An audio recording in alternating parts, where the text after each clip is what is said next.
pelayanan keperawatan dan kebidanan adalah pelayanan yang ada di sebuah rumah sakit selain pelayanan medis itu sendiri. Nah, hampir mirip dengan pelayanan medis di mana di situ terdapat komite medis rumah sakit, maka di keperawatan dan kebidanan pun ada yang disebut komite keperawatan. Dan sama dengan komite medis, ketuanya juga diangkat oleh direktur rumah sakit. Nah, fungsinya adalah mengkoordinasikan pelayanan keperawatan dan kebidanan. Seperti di rumah sakit kami, kebidanan dimasukkan dalam komite keperawatan juga, karena jumlahnya tidak terlalu besar. Dan sama dengan komite medis juga, di bawah komite keperawatan tersebut ada sub-komite yang isinya hampir sama. Nah, inilah. Sebagaimana yang saya ceritakan tadi, dasar hukum dari komite medis itu tahun 2011. 2 tahun kemudian, tahun 2013 sudah muncul peraturan Menteri Kesehatan tentang keperawatan, komite keperawatan rumah sakit. Jadi 2 tahun sudah itu. Komite-komite yang lain belum disuruh dibuat, tapi 2 itu dianggap sebagai pelayanan yang utama dalam sebuah rumah sakit. Kita lihat. Nah, di dalam komite keperawatan juga ada subkomite, yaitu komite kredensial, komite mutu profesi, dan komite etik dan disiplin. Mirip sekali dengan komite medik tadi. Dan mirip juga bahwa belum banyak diketahui oleh khalayak ramai bahwa dalam keperawatan pun harus ada kredensialing. Dalam arti tidak semua perawat memiliki kewenangan klinis yang sama satu sama lain. Nah, kewenangan klinis perawat itu bisa didapat dari pengalaman. Tentu dia bekerja sudah 3 tahun di sebuah rumah sakit dengan yang baru masuk, tentu lebih banyak pengalamannya yang sudah 3 tahun. Atau bisa juga dari pendidikan. Contoh, kalau dia sudah mengikuti kursus tentang penanganan kamar operasi, maka dia tentu lebih ahli daripada yang belum mengikuti. Nah, itu kredensialingnya seperti atau mirip dengan komite medis tadi. Ada juga subkomite mutu profesi yang tugasnya menilai dan mempertahankan mutu pelayanan keperawatan, dan ada subkomite etik dan disiplin sama seperti komite medis tadi, yang biasanya bersidang kalau ada tuduhan pelanggaran disiplin maupun pelanggaran etik. Nah, ini susunannya. Ada ketua komite, ada sekretaris komite, ada subkomite. Lanjut. Ya. Mengapa keperawatan di sebuah rumah sakit itu sangat penting?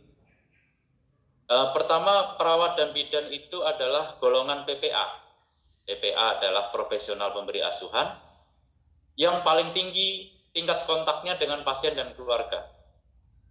Seorang dokter mengunjungi pasiennya di instalasi rawat inap itu biasanya sehari paling 1 kali.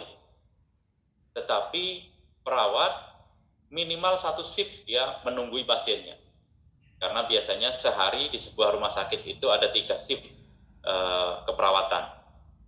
Maka tentu permasalahan-permasalahan pasien, kontak time-nya, waktu kontaknya jauh lebih tinggi perawat dan bidan dibanding dengan dokter itu sendiri.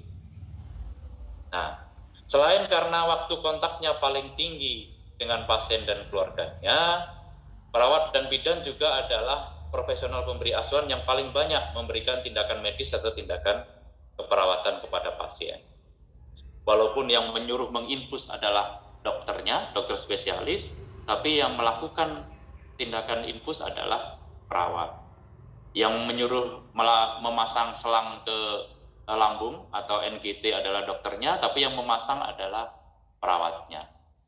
Maka sikap dan perilaku perawat sering merupakan cermin pelayanan di rumah sakit itu. Nah, sebagaimana pedang bermata dua, maka sikap dan perilaku perawat itu di satu sisi dapat menutupi kekurangan pelayanan PPA yang lain. Contoh kalau dokternya jutek, ngomong sama pasien aja cepet, ditanya pun jawabnya asal-asalan. Tapi kalau seandainya perawat yang ikut VCT itu bisa menjelaskan apa yang dimaksud dokternya tadi kepada pasien dan keluarganya, maka jengkelnya pasien dan keluarga itu bisa terkurangi karena penjelasan dari perawat tadi itu. Tapi bisa juga dapat memperberat masalah yang ditimbulkan oleh PPA yang lain. Contoh, sudah dokternya seperti itu, perawatnya pun kalau ditanya, apa sih tadi kata dokternya? Ketus. Nah, bisa jadi yang semula tidak komplain, bisa jadi komplain. Maka sebetulnya perawat ini merupakan ujung tombak pelayanan di sebuah rumah sakit. Di instalasi kebidanan, itu pasti perawat ini dalam posisi itu diganti oleh bidan.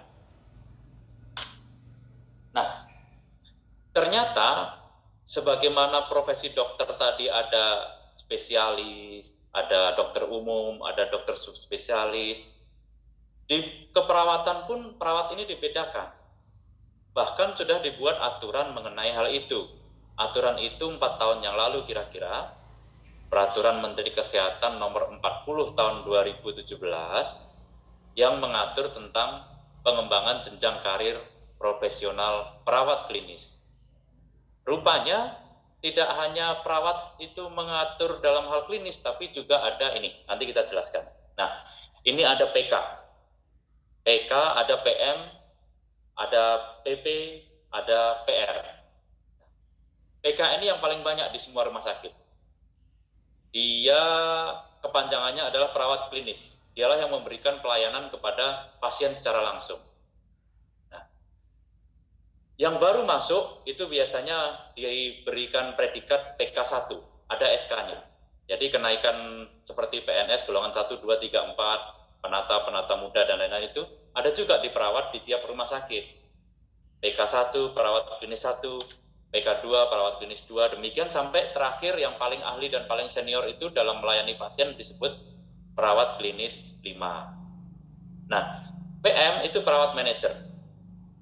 Contoh, yang paling baru perawat klinis 1. Perawat klinis 1 ini biasanya ya, belum diberikan kewenangan untuk melayani pasien secara langsung tanpa diawasi oleh seniornya. Ini 1. Nah, coba kita lihat di atasnya ada PK2. PK2 ini dia boleh mandiri memberikan pelayanan. Oleh karena itu, syarat untuk menjadi perawat manajer, misalnya kepala ruangan dan lain-lain, itu dia minimal harus sudah PK2. Tidak boleh PK1 langsung menjadi kepala ruang rawat inap atau kepala unit nurse station. Harus sudah PK2. Nah, perawat manajer pun ada penjenjangannya demikian terus. Setingkat lebih tinggi adalah perawat pendidik. Perawat pendidik ini dia yang boleh ngajari kawan-kawan perawat lain, baik itu PK1 maupun PK2, untuk bisa lebih ahli dalam bidangnya. Nah, syarat untuk menjadi perawat pendidik ini, dia tidak hanya PK2. Kalau perawat manajer tadi dia sudah boleh PK2 menjadi perawat manajer, tetapi kalau untuk perawat pendidik dia harus sudah pengalamannya lebih banyak, terus lama kerjanya di rumah sakit lebih panjang, dari PK3 baru boleh menjadi perawat pendidik 1. Setelah itu dia menjalani jenjang karirnya sebagai BP1, BP2 sampai BP5. Nah, demikian juga kalau seorang perawat akhirnya dijadikan sebagai perawat riset. Dia harus sudah PK4. Sangat menguasai di bidangnya, baru kemudian bisa menjadi perawat riset di sebuah rumah sakit. Biasanya perawat riset ini dibuat nomenklaturnya di rumah sakit yang sekaligus rumah sakit pendidikan. Dia ada OAS, ada dokter spesialis, PPDS yang belajar di situ. Baru biasanya ada nomenklatur perawat riset. Nah, yang paling banyak, yang hampir pasti di semua rumah sakit itu adalah 2 ini, perawat klinis dan perawat manajer. Perawat pendidik aja jarang di sebuah rumah sakit ditetapkan perawat pendidik kalau dia bukan rumah sakit pendidikan. Seperti rumah sakit kami tidak menggunakan nomenklatur perawat pendidik dan perawat riset, karena untuk perawat pendidik cukup kami kirimkan ke sekolah kita, yaitu Institut Kesehatan Medistra biar dididik situ. Kira-kira demikian. Nah, khusus mengenai perawat klinis, karena perawat klinis ini paling banyak ada di hampir semua rumah sakit, yaitu perawat klinis dan perawat manajer, maka penekanannya di sini. Perawat klinis 1 adalah memiliki kemampuan di bawah bimbingan. Jadi kalau dia baru masuk itu pasti perawat klinis 1. Nah, perawat klinis 2 itu adalah yang sudah mampu mandiri memberikan pelayanan keperawatan. Sedangkan perawat klinis 3 dia bisa memberikan keperawatan komprehensif di area spesifik. Ini seperti spesialis. Kalau dokter umum boleh mengerjakan semua tindakan, dokter spesialis makin menyempit, subspesialis makin menyempit lagi. Nah, perawat klinis 3 ini dia sudah spesifik areanya. Contoh, perawat kamar bedah, perawat kamar ICU. Nah, dia sudah mempunyai spesialisasi yang spesifik. Kalau perawat klinis 4, lebih lagi.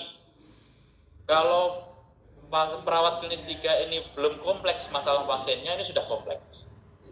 Masalah klien yang kompleks di area spesialistik, dan dia bisa memberikan atau melakukan koordinasi secara interdisiplin dan multidisiplin. Contoh, perawat klinis 4 ini sudah mampu menjalin komunikasi dengan para dokter, dengan ahli gizi, dengan radiografer dan lain-lain yang ada di sebuah rumah sakit. Nah, kalau 5 udah lain lagi, yaitu dia tidak hanya interdisiplin tapi sudah transdisiplin, yaitu disiplin keilmuan yang jauh daripada ilmu keperawatan dan ilmu kesehatan, namun dia bisa memberikan komunikasi dengan baik. Sementara dia sudah boleh memberikan konsultasi klinis juga pada pasiennya. Oke, ini kira-kira perawat klinis. Kenapa saya tonjolkan perawat klinis? Karena dialah yang hampir pasti ada di semua rumah sakit. Oke, kita lanjut. Nah, sama dengan kasus tadi dokter, saya harapkan yang nanti yang mengungkapkan pengalamannya bukan Bu Emi lagi. Mudah-mudahan yang lain pun bisa. Ingat kasus yang di Palembang kemarin, di mana seorang perawat mendapatkan perlakuan kekerasan dari keluarga pasien. Kebetulan kasus itu masuk ke ranah hukum dan masuk diliput secara luas oleh media massa. Nah, pertanyaannya sama. Kalau terjadi kasus seperti itu, apa yang dilakukan oleh rumah sakit? Apa yang dilakukan oleh perawat yang bersangkutan? Apa yang dilakukan oleh perawat lainnya? Dan apa yang dilakukan oleh Civitas Hospitalika, pegawai rumah sakit yang lain? Nah, coba kita menempatkan diri pada posisi ini, sebagai rumah sakit bagaimana, sebagai perawat yang bersangkutan bagaimana. Nah, ini berandai-andai kita. Nggak harus kita pernah mengalami, tapi seandainya saya jadi perawat itu, seandainya jadi kawan-kawannya, silakan. Siapa yang kira-kira bisa memberikan pendapatnya? Biasanya kalau terdapat tindakan kekerasan kepada tenaga kesehatan, tidak hanya perawat, tidak hanya bidan, kalau dicari akar masalahnya itu bisa dijumpai pada sebuah konsep tentang persepsi sakit, perception of illness. Dalam arti pasti berbeda dong tenaga kesehatan, apalagi perawat atau dokter yang tiap hari melihat orang sakit, tiap hari melihat kasus, dengan keluarga pasien. Nah, tingkat kepanikannya saja berbeda. Bahkan mereka pun ketika dengan biasa menghadapi pasien sehari-hari dengan gejala yang sama, ketika yang sakit anaknya sendiri, itu sudah beda. Nah, itulah perception of illness konsepnya, atau persepsi sakit, di mana nggak sama perilaku masing-masing individu terhadap masalah yang sama, yaitu sakitnya seorang pasien. Bagi keluarga pasien pasti paniknya bukan alang kepala.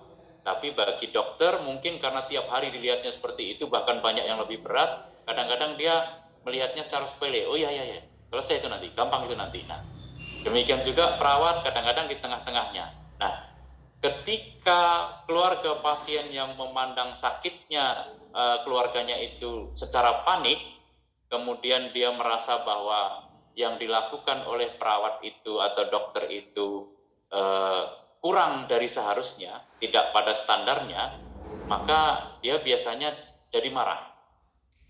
Itu satu. Jadi contoh begini, seorang pasien muntah darah. Nah, Bagi keluarga yang belum pernah melihat orang muntah darah, pasti ini paniknya bukan alang kepala. Nah, begitu dipanggil perawat, kemudian perawatnya masuk ke ruangan, dilihatnya muntah darah, padahal dia sudah tahu bahwa pasien ini mengalami penyakit varises esophagus. Karena hatinya rusak, maka terjadi varises esophagus, di mana muntah darah itu merupakan komplikasi yang wajar dari sebuah varises esophagus. Dia akan melihatnya, oh ya, karena varises esophagus-nya maka dia menjadi muntah darah. Nah, itu saja sudah menjadikan gap masalah. Yang satu menganggap biasa, yang satu ini. Akibatnya yang biasa ini, oh ya Pak, aman. Di sebelah ada penyakit yang lebih berat lagi, saya ke sana dulu. Nah, keluarganya biasanya menjadi tersinggung dan marah. Nah, kembali ke tadi, maka peran perawat ini menjadi sangat vital karena bagaimana cara dia mensikapi sesuatu itu menjadi penilaian oleh keluarga pasiennya yang mempunyai persepsi sakit berbeda. Oleh karena itu, kepada setiap perawat ataupun bahkan tenaga kesehatan yang lain termasuk dokter harus disampaikan bahwa dalam berkomunikasi dengan pasien itu harus kita pertimbangkan masalah perception of illness tadi, persepsi sakit. Maka kalaupun kita menganggap biasa, tolong cara menyampaikannya jangan biasa-biasa, tapi harus berempati. Seolah-olah kita ikut memahami kecemasan pasien dan keluarganya tadi. Karena mereka bukan seperti kita yang tiap hari melihat kejadian seperti itu. Nah, pada kasus Bu Emi, di mana anaknya kemasukan kacang, memang saya melihat mengalami, karena kebetulan saya termasuk orde lama, lulusnya tahun 2000 sudah lulus, masuknya tahun 91. Masalah masuknya kacang ke dalam hidung itu oleh dokter dulu, itu hal yang gampang. Kenapa? Karena menyelesaikannya cukup dengan ini, paperclip. Nah, tinggal dibengkokkan saja ujungnya kecil, kemudian dimasukkan ke hidung, ditarik, udah keluar. Nah, itu bedanya produk zaman dulu dengan produk zaman sekarang. Nanti kita lihat juga. Ketergantungan kepada hasil pemeriksaan laboratorium, ketergantungan kepada ronsen, itu juga merupakan fenomena sekarang. Karena kami zaman dulu alat-alat itu belum ada, belum banyak, maka kami harus bergantung kepada keterampilan. Tapi sekarang kalau kita menggantungkan diri pada keterampilan tanpa memperhatikan hasil lab, hasil ronsen dan juga pemeriksaan penunjang yang lain, bisa jadi kita salah diagnosa dan dituntut oleh pasien. Zamannya sudah beda. Nah, kembali kepada sikap rumah sakit, sikap perawat yang bersangkutan, perawat lainnya, Civitas Hospitalika. Nah, pada dasarnya melakukan kekerasan itu tidak diperbolehkan, apapun situasinya. Ya kan? Apa namanya sekarang hate crime yang lagi ini. Nah, bahkan humas kami itu seorang sarjana hukum, tapi MKes, Markiter Kesehatan, namanya Pak Emra Sofian Sinaga. Nah, kalau ada keluarga pasien yang marah-marah, dia senangnya bukan main. Bahkan kalau sampai mau dipukul, disorongkannya kepalanya. Kenapa? Karena dia sarjana hukum. Dia tahu, begitu dia dipukul oleh keluarga pasien tadi, maka dia bisa menuntut, bisa puluhan juta, bisa ratusan juta. Nah, itu dia. Pernah saya tanya, kenapa kok waktu mau dipukul tadi enggak? Yang mau memukul kebetulan seorang pengacara juga. Dia pengacara pasien, seolah-olah mau dipukulnya Pak Emra, refleks dia bukannya menangkis, tapi menyorongkan mukanya. Dia sudah ketika menyorongkan mukanya itu membayangkan, wah, sekali kena pukul, aku bisa ngajukan tuntutan puluhan juta. Lumayan, katanya. Itu dia. Nah, untungnya ilmunya sama. Pengacara tadi pun rupanya pura-pura aja.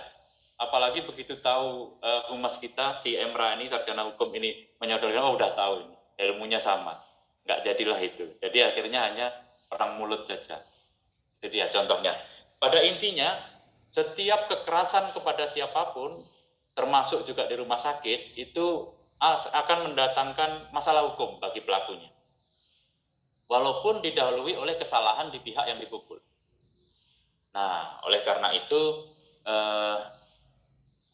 sebetulnya ini merugikan kepada keluarga pasien dan pasien itu tadi. Sangat merugikan. Tetapi, sebagai pihak rumah sakit, tentu kita tidak boleh membiarkan itu terjadi. Masa demi perawatnya memperoleh perdamaian seperti itu terus kita biarkan kejadian kekerasan terjadi, kan nggak boleh. Nah, dalam sebuah rumah sakit harus ada sistem atau prosedur untuk mencegah kekerasan kepada sivitas hospitalika, nggak hanya kepada perawat. Nah, oleh karena itu ada hal-hal praktis yang harus dikembangkan di sebuah rumah sakit. Nomor satu, ada kode-kode internasional sebetulnya, tapi bisa dimodifikasi tiap rumah sakit. Saya tunjukkan di slide berikut. Nah, ini dia. Kalau kita pernah menjadi pasien atau keluarga pasien di rumah sakit, biasanya ada panggilan operator atau radio yang tulisnya. Misalnya contoh, ini ada code blue contohnya. Code blue itu kode biru. Code blue di ruangan 426 misalnya, itu berarti code blue itu ada emergensi medis di mana pasien henti jantung. Nah, masyarakat awam mungkin nggak tahu yang dimaksud code blue, tetapi seluruh sivitas hospitalika itu tahu, oh ada emergensi jantung. Maka tim yang bersangkutan yang bawa DC shock yang untuk ngejutkan itu, kemudian bawa alat-alat resusitasi langsung menuju ke kamar yang dioperatorkan tadi. Demikian juga kalau ada kebakaran. Kebakaran itu code red namanya. Ada code red di nurse station 2 misalnya, maka biasanya tim pemadam kebakaran yang sudah disiapkan akan membawa semua langsung menuju ke nurse station 2 itu. Jadi tidak perlu disebutkan di dalam operator itu yang membuat panik. Ada kebakaran. Nah, orang makin panik. Tapi dengan menyebutkan ada code red di ruangan ini, itu saja sudah cukup untuk tim-tim yang bersangkutan memadamkan datang ke situ. Nah, di rumah sakit kami misalnya, kalau ada code brown diumumkan di operator, itu berarti ada situasi krisis internal rumah sakit yang biasanya mengacu pada kekerasan kepada pegawai rumah sakit.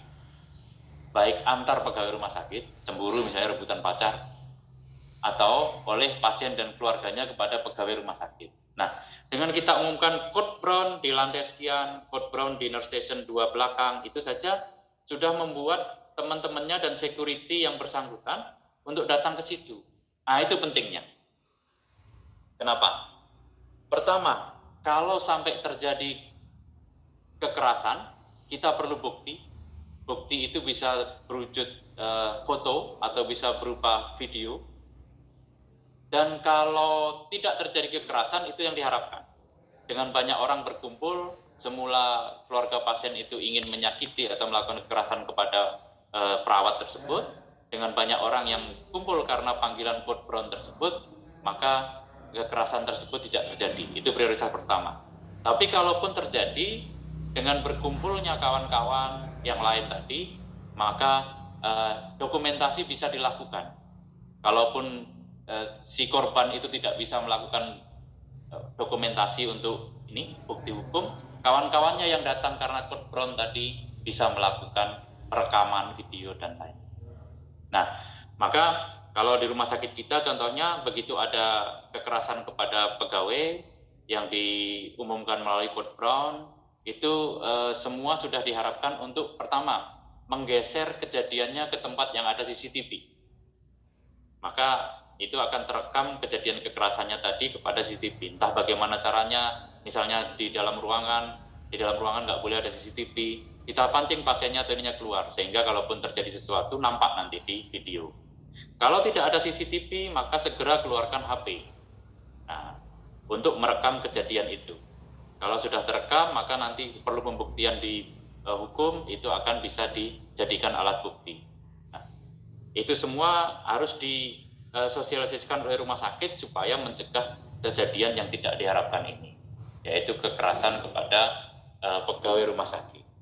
Nah, baik perawat yang bersangkutan, perawat yang lain maupun hospital-hospital yang lain tadi bisa digerakkan dengan code brown tadi, yang tiap rumah sakit mungkin berbeda. Nah, di luar negeri code brown itu identiknya bukan dengan bukan dengan kekerasan, tapi dengan ini external emergency. Kalau code black ini personal threat, ini dia kalau di sana. Tapi setiap rumah sakit boleh mengembangkan kode-kode sendiri, tidak harus sama dengan yang ini. Oke, itu kira-kira tindakan rumah sakit dan sivitas hospitalika kawan perawat tadi untuk mencegah maraknya kejadian kekerasan terhadap perawat. Kenapa kekerasannya sering terjadi sama perawat? Kembali ke pasal 1 tadi, bahwa perawat adalah yang paling sering kontak dengan pasien dan keluarganya, dan juga paling banyak melakukan tindakan kepada pasien dan keluarganya. Dia sebetulnya yang paling rentan terhadap kekerasan. Oke. Nah, sekilas yang lain. Nah, kalau di sebuah rumah sakit dibilang code pink, di Indonesia biasanya terjadi penculikan bayi. Coba kalau penculiknya tahu diumumkan lewat operator, ada penculikan bayi, nah makin bersembunyi dia. Tapi kalau dibilang code pink di sini, itu mungkin dia nggak tahu bahwa code pink itu dia yang dimaksud. Sehingga masih bisa ditangkap. Itu kira-kira. Oke, kita lanjutkan. Itulah kira-kira mengenai pelayanan keperawatan.